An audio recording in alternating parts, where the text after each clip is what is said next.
તો મમ્મી આજે આપણે શું બનાવીએ છીએ? આપણે આજે બનાવવાના છે મેથીના ભજીયા.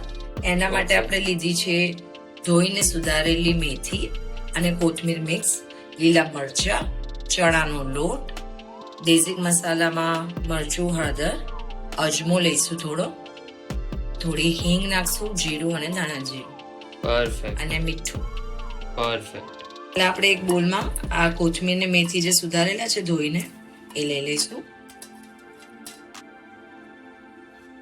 એમાં મરચા નાખી દઈશું. 1 by 1 બધા મસાલા આપણે કરશું. પહેલા થોડો અજમો આપણને ભજીયા નડે નહીં ને એટલે નાખવાનો હોય અને એનો ટેસ્ટ પણ સારો આવે. હળદર, સ્લાઇટ લાલ મરચું, ગ્રીન મરચા નાખ્યા છે પણ આપણે થોડું નાખીએ. ધાણા જીરું, થોડું જીરું અને થોડી હિંગ,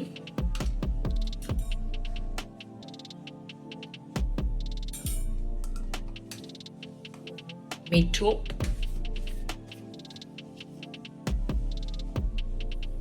અડધીથી પોણી ચમચીની વચ્ચે નાખવાનું રહેશે. પછી જરાક આપણે બેટર ચાખીને જોઈ લઈશું.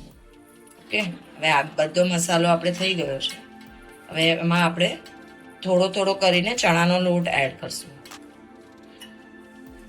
એટલે આપણે 3 ચમચી નાખીએ.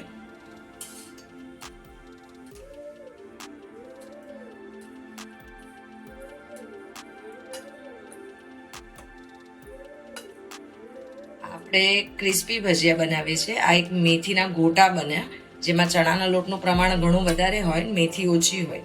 આપણે આજે બનાવીએ છીએ એમાં કોથમીર ને મેથીનું પ્રમાણ વધારે છે લોટ કરતા. હજી આપણે એમાં 2 ચમચી લોટ એડ કરશું. પરફેક્ટ.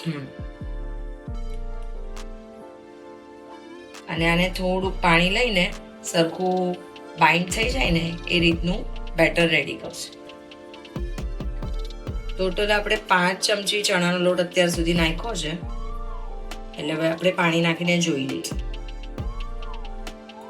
હમણાં થોડુંક જ પાણી નાખ્યું છે કારણ કે બહુ ઢીલું ના થવું જોઈએ અને બહુ લોટ બી ના થવું જોઈએ.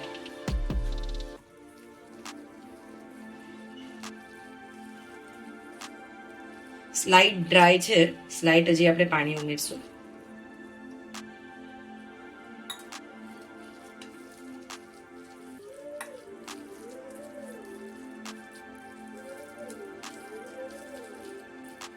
આપણું એકદમ સરસ બેટર રેડી છે. જો આનાથી તમને હજી કઠણ જોઈએ તો આમાં આ સ્ટેજ ઉપર થોડો લોટ એડ કરાય, પણ આ અત્યારે મારા હિસાબે એકદમ પરફેક્ટ છે.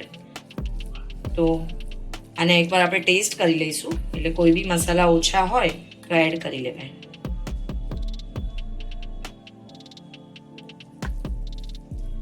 ટાઈટ મીઠું ઓછું લાગે છે એટલે જરાક એડ કરું છું.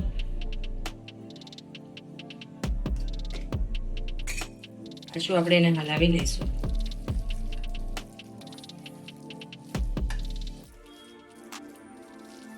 અને આને આપણે 5 મિનિટ માટે રેસ્ટ આપશું.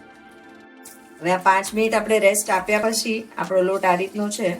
અને એમાં તળતા પહેલા આપણે સ્લાઇટ ખાવાનો સોડા નાખશું. એકદમ જરાક જ આપણે ખાવાનો સોડા લીધો છે. એને બી આપણે પ્રોપરલી મિક્સ કરી દઈશું. આપણે 1 ચમચી ગરમ તેલ લીધું છે એમાં નાખી દઈએ.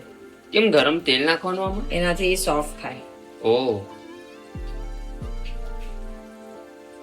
આપણું આ બેટર રેડી છે. હવે આપણે એના ભજીયા બનાવીએ.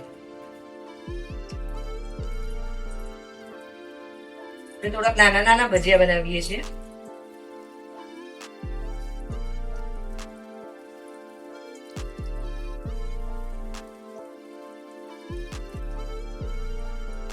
ભજીયા પાડતા થોડું કેરફુલ રહેવાનું કે તેલ તમારા ઉપર ના ઉડે.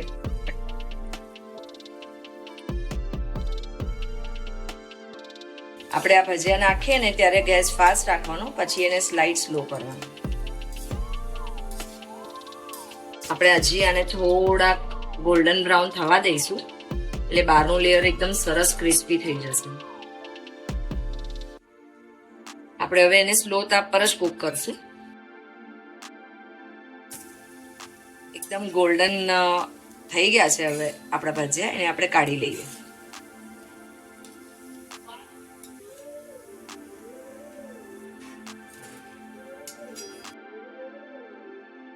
તો ગાઈઝ આપણા પરફેક્ટ મેથીના ભજીયા રેડી છે. અગર તમને વિડીયો ગમ્યો હોય તો do subscribe the channel. Bye bye. Try the recipe. Bye bye. તો ગાઈઝ આપણા પરફેક્ટ કયા છે? મેથીના